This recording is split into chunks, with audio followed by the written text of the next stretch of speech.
I'm really excited to teach this class because I love telling other people about Jesus, and it's really easy. However, I made things really, really hard over the years. And so I want to teach you guys what I've learned. I'm going to teach half the class this Monday and the other half next Monday. But to understand where I'm coming from, I have to kind of tell you guys a little bit about my background growing up and my salvation story. So this is a picture of me. I think I'm in first grade because I think that's the grade you don't have the bottom teeth. I did not come, most of you guys know this, I did not come from a very good Christian home. My father is a convicted felon, an addict, and a con artist. I learned how to pick locks when I was 12 years old on the neighbor's house. Great dad. Dad had a hard time keeping a job. Mom, extremely mentally ill and violent. So not to get into a deep story where I'm going to start crying and stuff, my childhood was not the greatest. I am one of three. I have two brothers. They're identical twins. And I'm the old, twins rule. I'm the oldest by 3 years. And so my little brothers were like my kids sometimes because I had to grow up pretty early. So I didn't go to church until I was 8 years old.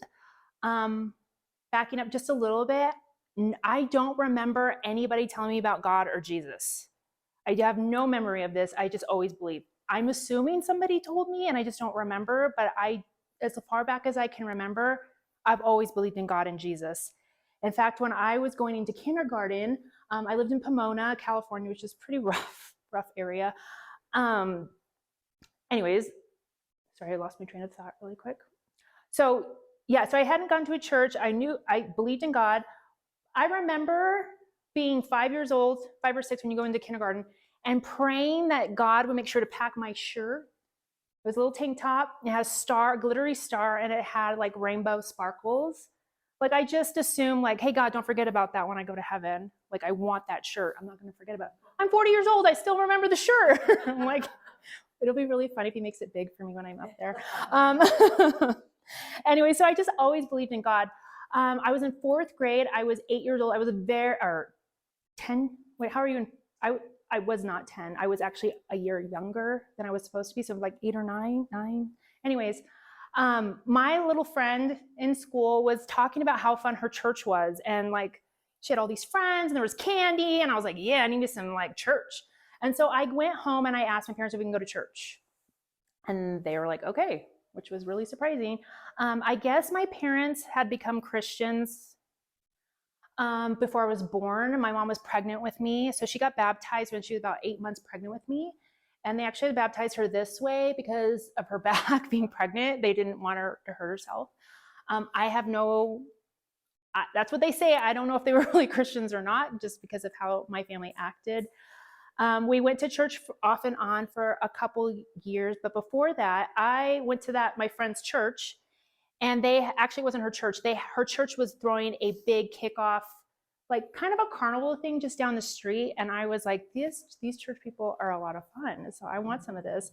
And there was this lady, and she was in this little it was almost like a wagon, like a little house on the prairie wagon. She was like reading books, and she was reading the Bible, and I just wanted to climb in the wagon. And she was telling us about Jesus. And I remember at that moment, I committed my life to Christ. I prayed the sinner's prayer, and I was like been following Christ ever since. I begged my parents to be baptized for many, many years, and they said no until I was 10. And I got baptized. I don't know if you guys seen the new Greg Laurie movie. I was literally baptized in that place with the movie. I was like, I was there. That's where I got baptized. So I was very excited. These rocks are pretty sharp, actually. You have to walk over them and then get baptized. I remember being baptized, and I remember how it felt like slow motion. I still remember like all the little bubbles tickling like my cheeks and going through my hair. And I would just remember like how special that was for me. And I was like, oh my gosh, I'm baptized. And I was just so excited. Everybody at school I was telling everyone about Jesus, and they're like, okay, let's just get on the monkey bars. All right. So I just wanted to share my story. It's not super crazy. And if you don't have a crazy story, that's okay, because sometimes if you get raised in a Christian home, we kind of downplay that, but it's really a beautiful blessing to have that honor and to have that for God, like going through the generations.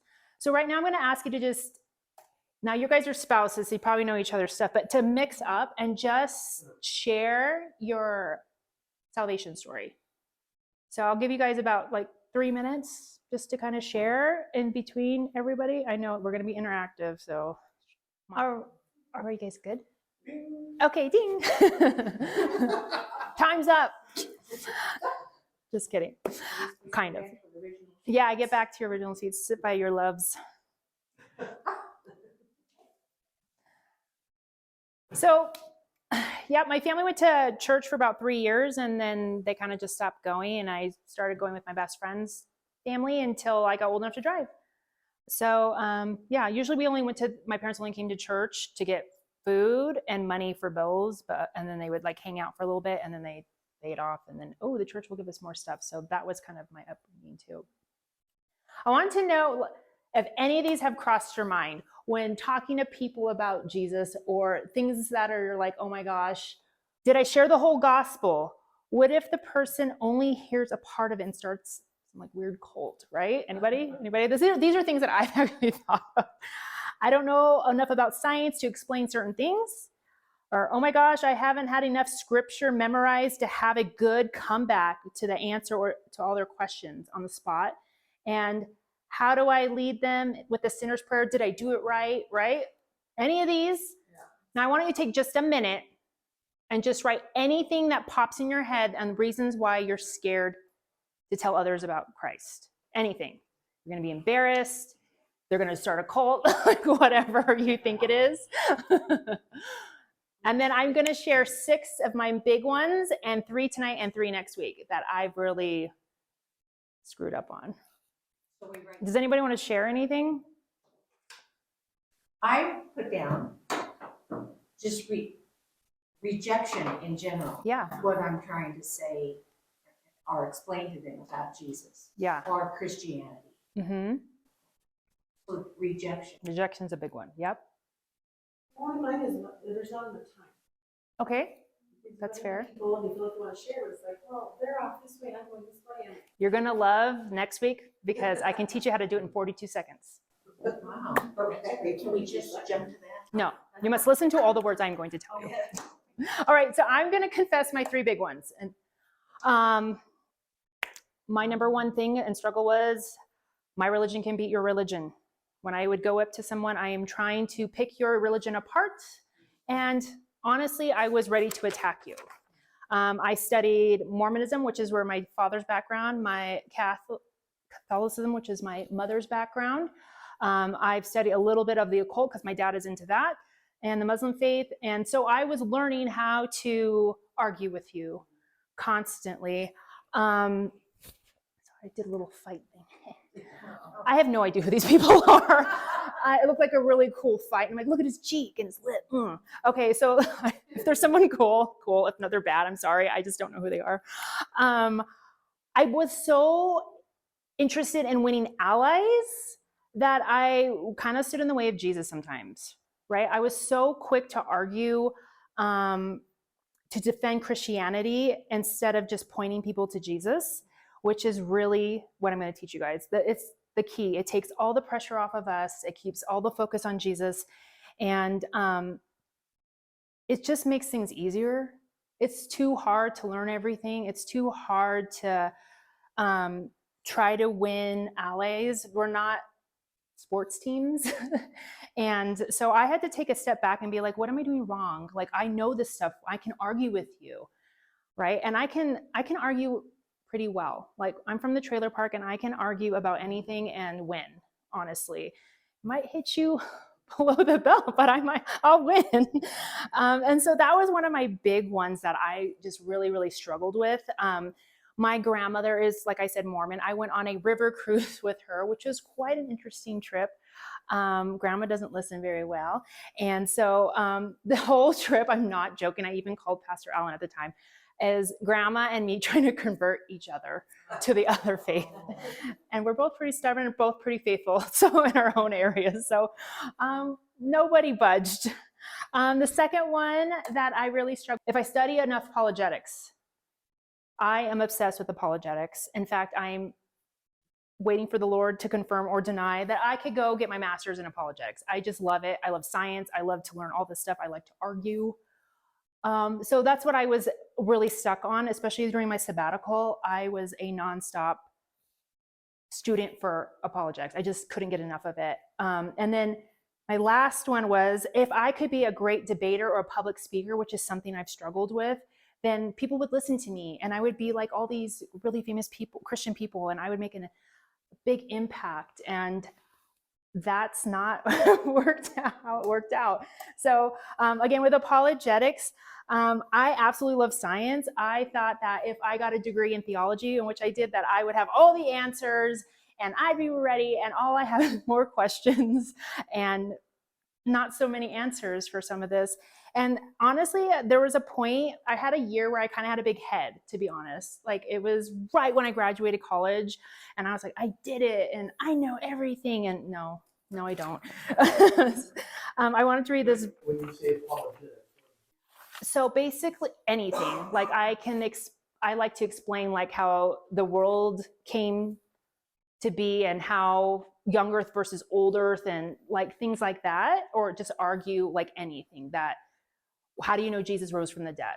How do you know this? Like, just stuff like that I would study and get deep into and then learn how to argue for it. It's not necessarily a bad thing, but it's not necessarily where you want to start with someone. Like defending. Yes. So I'm kind of already turning people off by coming in swinging. And I did come in swinging. This verse really spoke to me. It's 1 Corinthians 2, 1-3 in the NIV. And Paul said, "And so it is with me, brothers and sisters. When I came to you, I did not come with elegant eloquence of human wisdom as I proclaimed to you the testimony of God. For I resolved to know nothing while I was with you except Jesus Christ and him crucified. I came to you in weakness with great fear and trembling." I just thought that was like so powerful, like how Paul was like, I got to humble myself, because he wasn't, right? He was like, hey, y'all, you're going down. So I just was like, ooh, that's powerful and convicting. The last thing, and this one I really struggle with, is good public speaking. This is Sadie Robertson. She is from the Duck Dynasty. She is a really good female like teacher, and I just love her, and she's just cute as a button. And so I was like, oh, I want to be like her. She's just so great. And well, the Lord has blessed me with some other challenges, such as dyslexia. I am severely dyslexic. And so even reading that verse gave me quite a panic attack. I usually have Raina or Jake or someone else read scripture for me. I have to do it out loud because dyslexia is not just, for those who don't know, it's not just about reading, it's a whole language thing. So sometimes, like I just did it with Raina, where I'm like, the word's on the tip of my tongue, but I can't verbalize it. I can hear it in my head. It's almost, for me, and everybody's different. Like, dyslexia is just different. For me, it's like, even when I publicly speak, sometimes my mind is so fast that I feel like I'm almost, if anybody ever taken like a foreign language and you're like translating Spanish in your head, it's almost like that, just with normal language for me. So I'm a little slower, and it's very intimidating. So I'm sure some of you have seen me from the beginning. 10 years ago, I couldn't make a church announcement without crying, literally crying. I would do it and go into the office and like just cry because of so much anxiety and scared of public speaking. I took so many classes. I did therapy things. I've done everything, and that's just who I am. And I would try also to be like Luke and Jake, because they're very like, I am a pastor and I am professional. And I'm like, hey, what's up? So I'm a little bit goofy. And so I was trying also to be like them, and that's just not who I am. And so you get crazy Deanna. So God has really grown me, but also I'm not Sadie Robertson, and I'm never going to be, and that's okay. He's going to use me the way that I am. So yeah, my dyslexia and being scared and embarrassed of it, I didn't tell anybody I was dyslexic till I moved to Elizabeth. I had kept it a secret. College was real fun. I found out, so actually, to give you a little bit of background, I'm biracial, so my mom is nice and toasty brown. And so when she went and registered for me for school, they thought I was Hispanic, or my mom was Hispanic, and I was in a bilingual class for 5 years. And I couldn't even read English. I could not read a sentence until I was in 6th grade. And all my teachers just kept passing me and passing me and passing me. And then Mrs. Chaves in 6th grade made me come in, did some tests on me. And she's like, you're dyslexic. And I'm like, what does that mean? But I knew I was smart. I just didn't understand what the hiccup was. I'm like, what is up with me? Why can't I get this? Why can't I spell? Can't spell, college graduate, can't spell to save my life. Thank God for even texting. Thank God. I would like say things in my phone and then like type it. I got no shame with that. It's just how it is. But besides that, what I learned over interviewing people, reading books, and then I will share the books and stuff that I've read at the end of next week so you guys can read them too because they're really good. Just really is to follow Jesus. There's some scriptures right here. It's just, if you look, it's like Jesus just keeps saying, follow me, come follow me, follow me. And what am I doing? I'm fighting everybody. I'm trying to outwit everybody. I'm trying to be about Deanna sometimes, right? Jesus didn't say that. Look at all the stuff he said. He didn't say, learn all those apologetics, get ready to argue, yeah, they did memorize the scripture, but there's just so much scripture. And I would have been an Awana dropout if I had to do Awana when I was little because I could not do it. So it's actually really easy to talk about Jesus. And so I'm going to really break it down now. Okay, so I made up this game. Well, my husband made up this game. And I call it Don't Say Jiu-Jitsu. So this is my husband, Philip, for those who don't know, which you all know. And this is his friend, Clay. Clay is actually a black belt. And they even talked about him on Joe Rogan. So I was like, hey, I know him. So my husband is a brat. And sometimes he'll just mess with me and he'll keep talking about jiu-jitsu.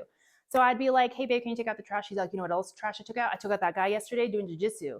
Or I'd be like, make sure you tie that really good on the trash before it's going to drip. And he's like, you know what else I can tie? Your legs up and your arms. And then he'll like grab me and try to jiu-jitsu me. And I'm like, stop. So we were messing around in the kitchen and he just, everything jiu-jitsu. So I started thinking, I'm like, what if we could do this with different things? And so Raina and I are going to demonstrate a game that I want you guys to play. But you're going to love this because I have prizes because I'm cooler than Luke and Jake. I give prizes for my classes. So this is a $10 gift card to Starbucks. But first I got to show you how to play the game. So I'm going to have Miss Raina, my lovely assistant, come up. I love tacos a lot. Like anybody who knows me knows I love tacos. And anybody who knows Raina knows she loves dogs. And so what I'm going to do in a minute, and I'm just going to show you for an example, is I'm going to try to say tacos as much as I can. And she's going to try to say dogs or bring up dogs in some form as many times as she can. All right. So we're just making an example right now. So it's going to be kind of cheesy, but hey, we're at a Starbucks, by the way, giving you the whole story.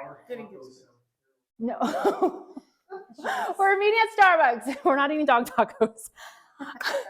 Stop. Okay. Hey, Raina, how are you doing? I'm good, Deanna. How are you? Good. Oh my gosh, this coffee is so hot. Yeah, my dogs tried to drink my coffee from my oh my gosh console in the car, and yeah, it was really hot. The other day, I like totally burned my tongue on this tacos. Have you seen the new taco stand down the street? We walked by that with oh my my gosh, dogs they have the some other amazing day. salsa. Yeah. Okay, so this is what we're doing. Okay, you are going to take that piece of paper, and I'm going to buddy you up with Kat, and I'm going to give you. What did we do? A minute last time? Was it a minute or 2 minutes? I think it was 1 minute, and then the second round was like 2 minutes for the other thing that we did. Oh, I think, right? Okay, anyways, we're gonna go with it. So you're gonna have 1 minute to beat your partner. Every time you say, first, what is your word? Let's back up. What do you love that's gonna be easy for you to talk about? Write it down on the top of your paper or somewhere on your paper. You can even bring up a color, purple. Your grandkids. you read my mind. The Bronco. Broncos that wear purple. There you go. Whatever it is. Okay, so once you have your word, then what you're going to do is every time you say it, mark your paper. You're going to try to outdo your partner. All right? So I'm going to get my phone, and I'm giving you 1 minute to do it. You're all at Starbucks. You have all sat down with your cup of coffee. All right? And so it has to be like, and you can't just be like, my word is tacos, taco. You have to make it flow because this is a a way to teach you how to do something. All right, so I'm going to start right now. Oops. You're going to win because he doesn't talk. Ready, set, go. Time. All right. How many do you have? Mommy, you what? How many do you have? 5. Who has more than 5? Anybody? I have 6. 6? You got? You have 8? Okay. Oh, wow. Way to go, Renee.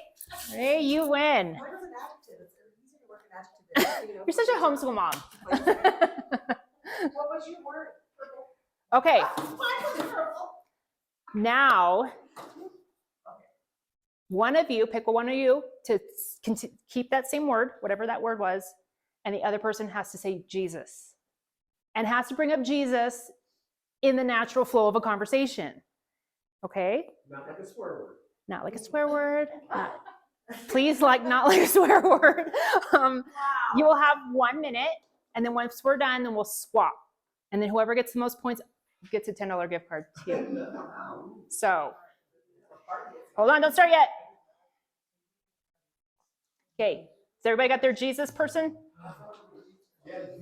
And the other person has their taco person or whatever, your purple, whatever your thing is. Ready, set, go. Time. All right. Ready, swap. The other person should have the Jesus, and the other person should have their original word. Ready, set, okay, so make sure you're bringing it up so it works. Ready, set, go. All right. Okay, add up your Jesuses. Did anybody get more than 6 Jesuses? All right, Miss Cat, you win. How much you say, Kat? She's very holy. She said him 6 times. No. I already have one. Okay, so feedback. I know we're playing a game, but do you see what I'm talking about? How it's kind of, if you want to talk about Jesus, you're going to talk about Jesus. If you have niece as the other word, it's a little bit easier than if you have blue. It's really hard. Blue. Did Jesus wear blue clothes? I don't know. He wore purple. You were purple. Yep. It says that in the Bible. Yep, maybe. So it must be true. Well, it's in the Absolutely. Bible. And I think it was his favorite color. Third Kardashians 2-4. So, the point of the game is, and with the teenagers too, is to show them that if you want to talk about something that's important to you, you can. I'm not necessarily saying you should manipulate a conversation, but the truth is if you matters, you're going to squeeze it in. When someone meets me, they're going to hear about Jesus, they're going to or hear about church, or they're going to hear about something with God, because I just am like that.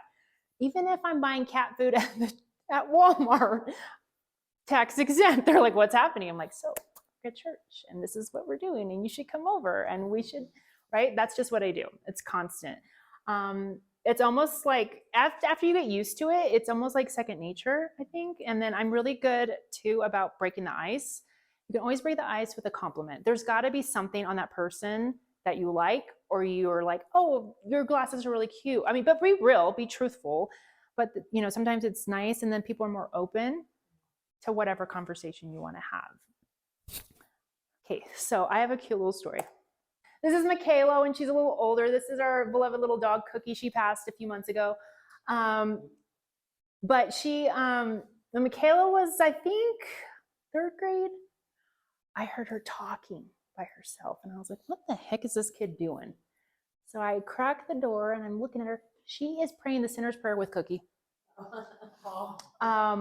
She's so little, she didn't really understand, dogs don't really do that. But she did that. And so she came over on Friday.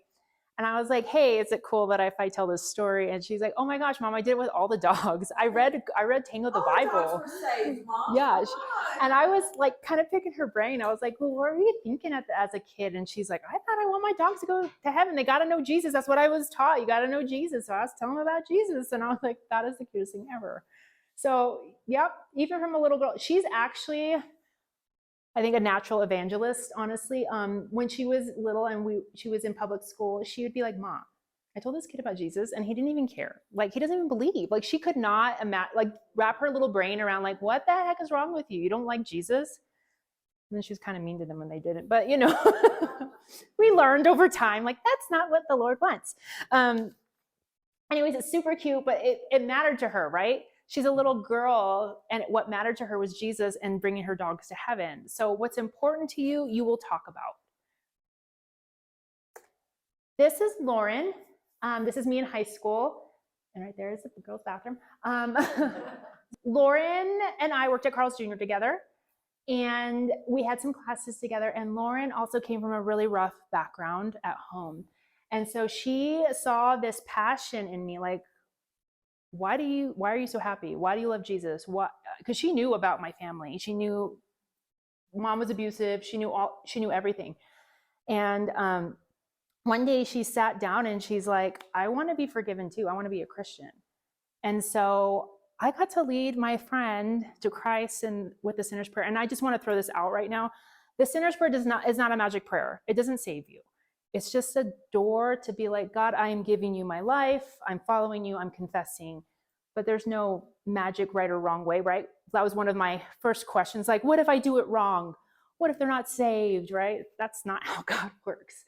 So I did lead her that way because that's what I knew. And I don't think it's a bad thing at all. And then she started following Christ. She wanted to come to church with me. It was really, really cool. I was also that dork at school that would carry her Bible around and be like in the Christian club. And I didn't care. That was something I appreciate about myself in high school is I just didn't care. If you didn't like me, then there's the door. So Lauren, I'm still friends with this day. I'm not 100% sure she's really walking with Christ. I can't really tell from her Facebook because we have just Facebook friends now. But I know during that moment, she was very genuine and it was very real.